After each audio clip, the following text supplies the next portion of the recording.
ముందుగా అందరికీ ఎంగిలి పువ్వు బతుకమ్మ శుభాకాంక్షలు అండి. ఈ 11 డేస్ ఈ అమ్మవారితోటే మా ప్రయాణం.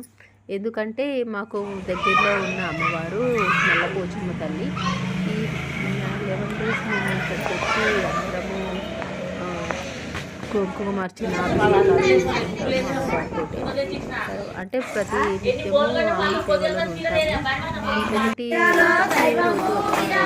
అమ్మవారికి నైవేద్యం చేస్తాము. బతుకమ్మ తెచ్చుకొని ఆడుకున్నాము. కానీ నేను చాలా వర్షం వచ్చేటప్పుడు ఇంకా అమ్మ దగ్గరే ఇంకా అమ్మ ముందే మండపంలో ఆడుకున్నాం అన్నమాట. కాసేపు ఆడుకొని వచ్చేసాము. ఈరోజు 7 నుంచి కుంకుమార్చన స్టార్ట్ అవుతుంది. మార్నింగ్ ఏమో చీర కట్టి అమ్మకి అభిషేకం చేపిస్తారు పంతులు గారు. నైట్ ఆడవాళ్ళమందరము కుంకుమార్చనలో పాల్గొంటాము. అందరికీ ముందుగా బతుకమ్మ